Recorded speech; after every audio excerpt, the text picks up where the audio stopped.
तो उस डिस्कशंस के बीच में जो कोई एक आधा पॉइंट निकल आता है जरूरी, उससे आपका कैरियर कैसे डेवलप होता है, that is what is the main benefit जो कि आपको नेशनल मेगा माइंड शो में मिलने वाला है।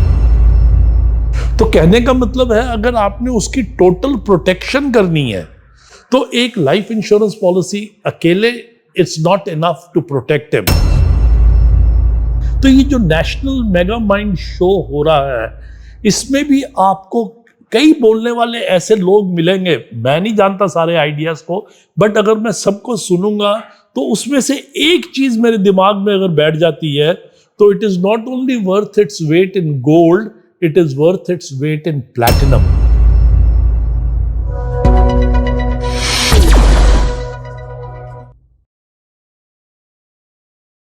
आज का सबसे इंपॉर्टेंट मैसेज तो जो हमारा फ्यूचर इवेंट आने वाला है, नेशनल मेगा माइंड शो 16, 17 और 18 अक्टूबर को, आज उसके ऊपर चर्चा करेंगे और ये कोशिश करेंगे समझने की कि इस शो में क्यों किसी को अटेंड करना चाहिए, क्या रीज़न है कि आप अटेंड करना ज़रूरी समझो अपने कैरियर की डेवलपमेंट के लिए। जब आप बेसिकली कोई भी शो अटेंड करते हैं तो ठीक है, आपको एक अपॉर्चुनिटी मिलती है नेटवर्किंग की, आपको एक अपॉर्चुनिटी मिलती है अलग अलग स्टाइल ऑफ वर्किंग देखने की।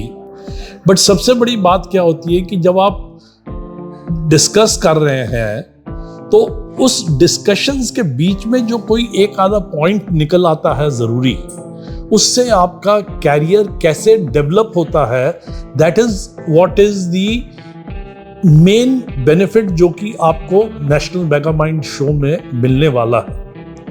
मैं अपने कैरियर की बात करता हूं। 1985 में मैंने लाइफ इंश्योरेंस पॉलिसीज बेचनी शुरू की थी। जब 1985 में मैंने पॉलिसीज बेचनी शुरू की, मुझे किसी ने समझाया कि लाइफ इंश्योरेंस बेचनी चाहिए, उसमें कमीशन मिलती है, तो हमने कमीशन के हिसाब से बेचना शुरू किया। तो 1985 में शुरू करने के बाद मेरे को किसी ने कहा कि इसके ऊपर आप पॉलिसी के ऊपर एक पर्सनल एक्सीडेंट पॉलिसी भी अटैच किया करिए हर पॉलिसी के ऊपर। तो मेरे दिमाग में ये बात नहीं आई कि मुझे पर्सनल एक्सीडेंट क्यों ऐड करनी चाहिए, तो मैंने उस बात को इग्नोर किया। मैंने कहा नहीं, मैं तो जो कर रहा हूँ वही करूँगा। तो कोई 6 महीने साल के बाद एक कन्वेंशन हुई बैंकॉक में, तो मैं उस बैंकॉक कन्वेंशन अटेंड करने गया अपनी कंपनी से स्पॉन्सर्ड होके। तो जब वो कन्वेंशन अटेंड करने गया तो वहां पर कोई ऐसा एक इंडिविजुअल एजेंट आया हुआ था बेरूत से, जो कि ऑलरेडी 20 साल से इंडस्ट्री में था।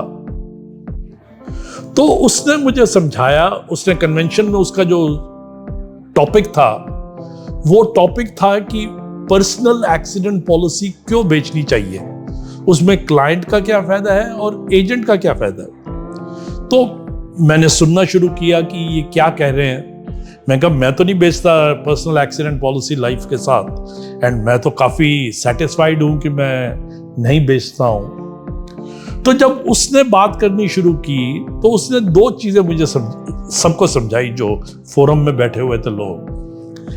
कहने लगा, एक पर्सनल एक्सीडेंट पॉलिसी ऐड करने से क्लाइंट का बेनिफिट तो ये होता है कि लाइफ इंश्योरेंस पॉलिसी में सिर्फ 2 सिचुएशंस कवर्ड है, in the case of death और in the case of maturity.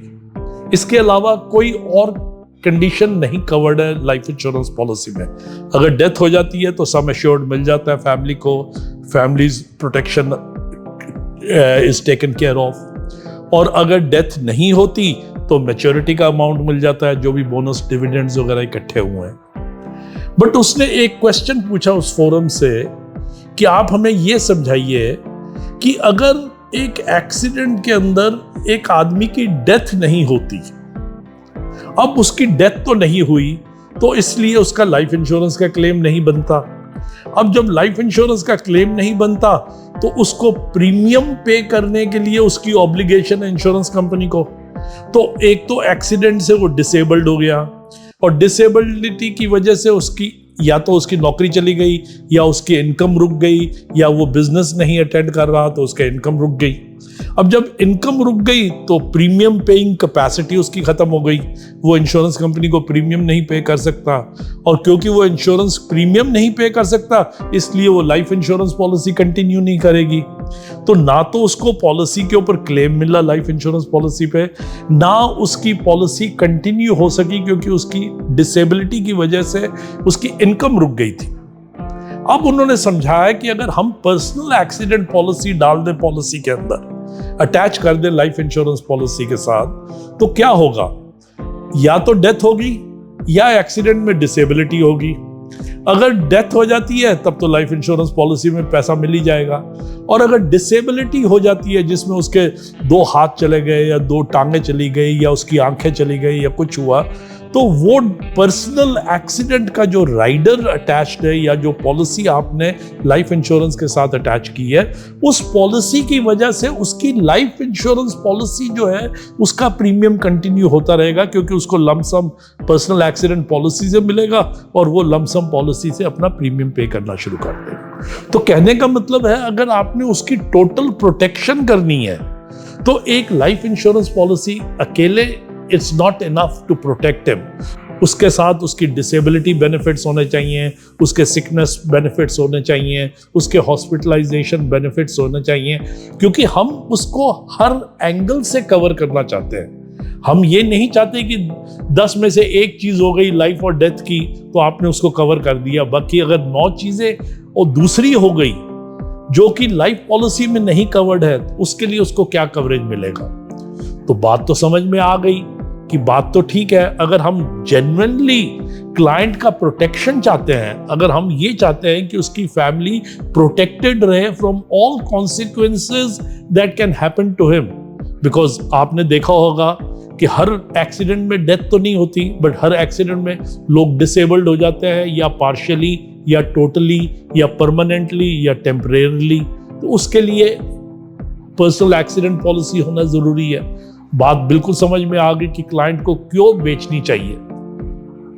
अब उस आदमी ने मुझे सब फोरम को समझाया कि अब आप अपना एजेंट का बेनिफिट देखिए, एज एन एजेंट आपको क्या बेनिफिट मिल रहा है ऐसे करने से।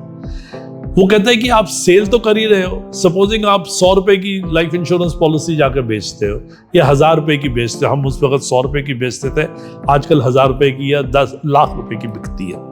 सपोजिंग आपको लाख रुपए के ऊपर 30,000 रुपए की कमीशन मिली फॉर एग्जाम्पल, तो क्या हुआ कि आपने एक पॉलिसी सेल की, उसके ऊपर 1 लाख का प्रीमियम था, आपने वो प्रीमियम जमा कराया, आपको 30,000 रुपए की कमीशन मिल गई। अब आप ये देखिए कि अगर आपने टाइम लगाया है उस आदमी के घर पहुंचने के लिए, उसको पॉलिसी समझाने के लिए, उसको पॉलिसी के ऊपर कन्विंस करने के लिए, उसको मेडिकल्स करवाने के लिए, उसकी पॉलिसी क्लोजिंग करने के लिए, सारा प्रोसीजर आपने करना है, और आपने उस पॉलिसी को आगे चल के 10, 15, 20 साल सर्विस भी करना है।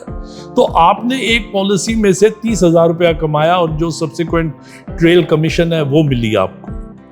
अब आप एक पर्सनल एक्सीडेंट पॉलिसी लेते हैं, उसके लिए ना तो आपको अलग से टाइम लगाना पड़ता है, ना अलग से क्लाइंट को विजिट करना पड़ता है, ना अलग से क्लाइंट को कन्विंस करना पड़ता है।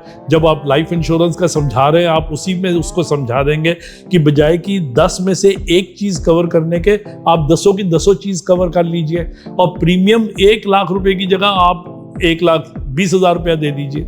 तो क्या हुआ, वो जो एक्स्ट्रा उसने 20,000 रुपया दिया एक्सीडेंट राइडर के लिए, उसके ऊपर भी आपको 5 या 7,000 रुपए की कमीशन बन गई। तो एक विजिट में जहां आपने लाइफ इंश्योरेंस बेच के 30,000 रुपए कमाने थे, आज आपने उसी एक विजिट में उसी क्लाइंट के साथ बात करके 30,000 की जगह 35 या 37,000 या 40,000 रुपए कमा लिए। तो आपकी अपनी इनकम जो है वो ऑटोमेटिकली बढ़ गई बिना किसी एक्स्ट्रा एफर्ट के। आप अगर एक क्लाइंट की जगह 2 क्लाइंट्स के पास जाते तो आपकी इनकम बढ़ सकती थी, बट अगर आपने 30,000 की जगह एक ही क्लाइंट से 40,000 ले लिया तो 2 क्लाइंट्स में आपकी 20,000 रुपए की इनकम बढ़ गई। तो फ्रॉम एन एजेंट पर्सपेक्टिव और आपकी इनकम के पर्सपेक्टिव के हिसाब से भी एफर्ट्स तो आपके सेम लगे। एफर्ट्स में आपको कुछ कोशिश नहीं करनी पड़ी ज्यादा और बेनिफिट आपको ज्यादा मिल गया। तो अगर आप एक कंप्लीट सॉल्यूशन उस क्लाइंट को बेचते हो तो वो कंप्लीट सॉल्यूशन बेचने से आपकी अपनी इनकम बढ़नी शुरू हो जाती है, प्लस क्लाइंट को बेनिफिट मिलना शुरू हो जाता है। तो what you do is you create a win win situation for both the customer and for yourself. So there is no additional efforts that you have put in, but you have managed to increase your commission. So the Guru Mantra over here is work smart, not hard. अब ये एक simple सा idea जो था, जो मुझे उस Bangkok convention में 85-86 में मिला था, उस चीज को मैंने अडॉप्ट किया।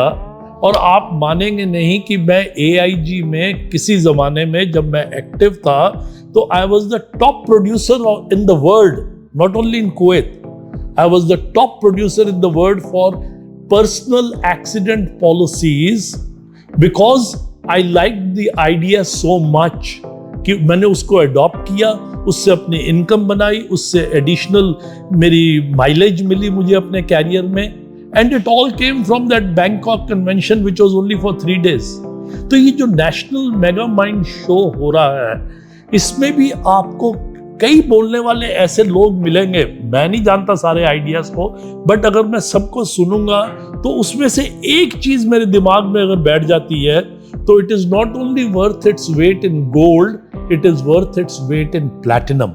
तो आप 16, 17, 18 अक्टूबर को national mega mind show attend कीजिए और खुले दिमाग से आइए कि मैं सब कुछ जानता हूं, बट कोई ऐसी चीज है जो मैं नहीं जानता और जिसको जानने से मेरी जिंदगी not only 2x, 3x, 4x बढ़ जाएगी, बट मेरी जिंदगी कई x बढ़ जाएगी from a career perspective, from my income perspective, from my social standings. तो इसलिए प्लीज आके अटेंड कीजिए, लोगों को सुनिए, लोगों के विचारों से आप अपने को प्रोत्साहित करके अपना फायदा उठाइए और देखें कि आपका कैरियर हर एक शो से कैसे बढ़ता जाएगा। आफ्टर ऑल आप $1 million round table MDRT attend करने की कोशिश करते हैं, COT अटेंड करने की कोशिश करते हैं, TOT अटेंड करने की कोशिश करते हैं। ये जो नेशनल मेगा माइंड शो है, this is one step taking you to the MDRT, to the COT and to the TOT. So come attend the show. If you want to improve yourself, hopefully I will be there to be with all of you, and we will then take the presentations together. BITV is putting in a lot of efforts to make this a success, and your coming over there will automatically create that success that is required. Good luck and thank you.